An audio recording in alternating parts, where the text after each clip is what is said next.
Bonjour à tous, je m'appelle Wang Dongdong et j'ai 27 ans cette année. Je viens de la province du Henan en Chine. En 2001, toute notre famille a accepté l'œuvre de Dieu Tout-Puissant des derniers jours. Cependant, à cause des persécutions exercées par le gouvernement du PCC contre les croyances religieuses, les dirigeants du village venaient souvent nous rendre visite à la maison pour nous intimider, essayant de nous forcer à abandonner notre foi. Un jour de printemps 2002, une réunion qui se tenait chez mes parents a été dénoncée par une personne malveillante. 8 policiers ont fait irruption dans notre maison, ont confisqué tous nos documents religieux et arrêté mon père et 3 autres amis de l'église en les accusant d'avoir organisé une réunion illégale. Une fois mon père libéré, la police a continué de venir fréquemment à la maison pour réaliser des inspections. Elle intimidait et menaçait mon père, lui disant que s'il continuait à croire en Dieu, il serait envoyé en prison. Pour éviter d'être arrêté par le PCC, mon père s'est enfui et a trouvé refuge dans une autre région. Il n'a pas osé rentrer à la maison jusqu'au déclenchement de l'épidémie de SRAS en 2003. En novembre 2011, le PCC a lancé son projet Tonnerre numéro 3 dans la province du Henan, arrêtant et persécutant furieusement les chrétiens de l'église de Dieu Tout-Puissant. Rien que dans ma région, Shangqiu, 29 dirigeants d'église ont été arrêtés. La police a à nouveau fouillé mon domicile. Mes parents et moi n'étions pas à la maison à ce moment-là. Nous sommes parvenus à nous échapper indemnes. Mais mon frère a été arrêté par la police. Depuis sa libération, il reste sous surveillance policière. Les persécutions religieuses du PCC se sont intensifiées. La police s'est rendue de maison en maison, arrêtant les chrétiens de l'église de Dieu Tout-Puissant. Pour éviter d'être arrêté, je n'ai eu d'autre choix que de continuer à changer de domicile. En février 2012, alors que j'étais caché, tout seul dans une usine, je me suis senti incroyablement isolé. J'espérais que l'oppression menée par le PCC prendrait rapidement fin, et j'avais hâte de pouvoir retrouver bientôt ma famille. Cependant, je n'imaginais pas que, peu de temps après, au domicile d'un frère, j'apercevrais ces mots écrits dans une lettre. La mère de Changguan est décédée. En voyant cela, j'ai été terriblement choqué et je suis tombé à terre, paralysé. Je ne pouvais pas y croire.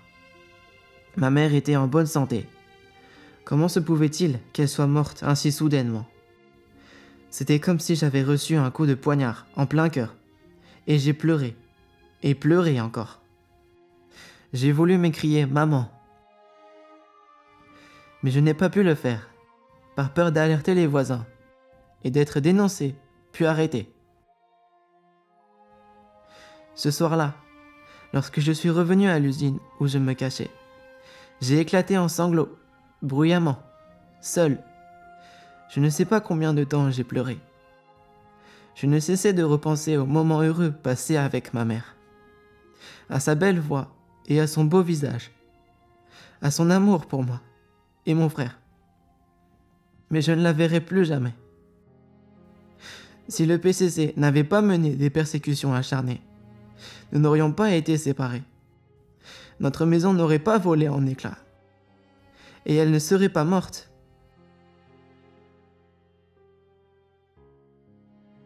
Les arrestations et les persécutions des chrétiens de l'église de Dieu Tout-Puissant par le PCC se sont poursuivies. Sachant que je n'avais plus aucun endroit où me cacher dans la province du Henan, j'ai décidé de fuir vers le Sichuan avec 4 autres frères et sœurs. Je n'imaginais pas que je tomberais sur mon père à la station de bus. Dès que je l'ai aperçu, j'ai eu le cœur brisé. Je ne l'avais pas vu depuis plusieurs mois, mais il avait beaucoup vieilli. Il était maigre et ses cheveux étaient presque totalement blancs. Je n'ai pas pu prononcer un seul mot quand je l'ai vu. Nous nous sommes juste saisis la tête et avons pleuré. Plus tard, il m'a dit que lui et ma mère s'étaient cachés dans une grotte pour éviter d'être arrêtés par la police du PCC. Puisqu'il manquait de nourriture et de vêtements, et qu'ils avaient froid et faim, et avait constamment peur. Ma mère a eu une crise d'asthme. Vers 20h le 2 mars, ma mère a quitté ce monde, ainsi que son amour et son attention pour moi et mon frère.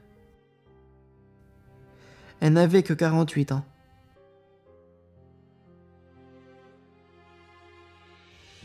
Après le départ de ma mère, je voulais rester avec mon père. Mais croire en Dieu en Chine signifie que quel que soit l'endroit où vous fuyez, vous ne pouvez pas échapper aux mains maléfiques du PCC. Le tout premier jour où mon père, moi-même, ainsi que les amis de mon église, nous trouvions dans le Sichuan, nous avons été pris au piège par la police et mon père et moi avons une nouvelle fois été contraints de nous séparer lors de notre fuite.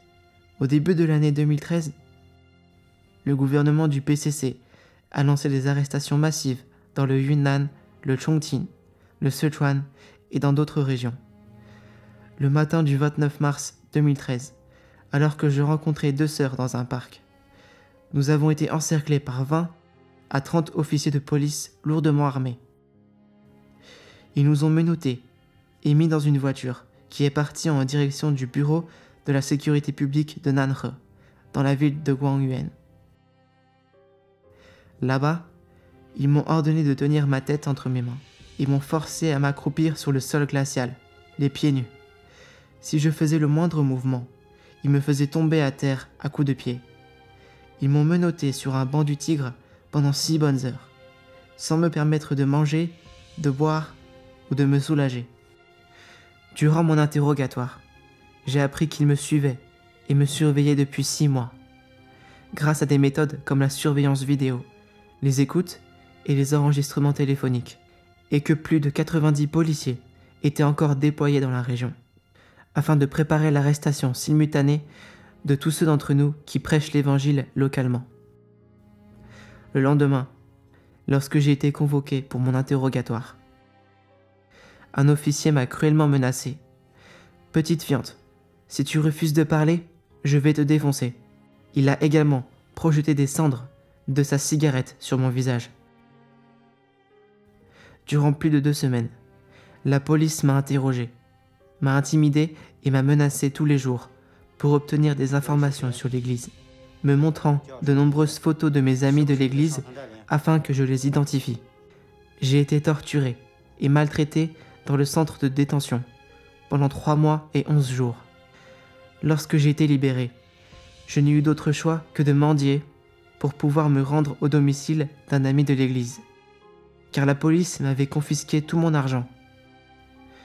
Lorsque mes amis de l'église m'ont vu, débraillé et avec des vêtements en lambeaux, ils ont tous pleuré.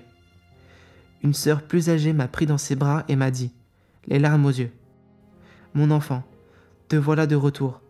Où étais-tu pendant ces quelques mois? Nous pensions que tu avais été tué. » En 2014, la répression pratiquée par le PCC contre l'Église de Dieu Tout-Puissant est devenue encore plus brutale. Ma vie de vagabondage m'avait beaucoup coûté, sur le plan physique et émotionnel, et je sentais que, nulle part en Chine, je ne pourrais trouver de véritable sécurité. N'ayant plus le choix, après avoir enduré bien des difficultés, je me suis enfui en France, le 6 mai 2015.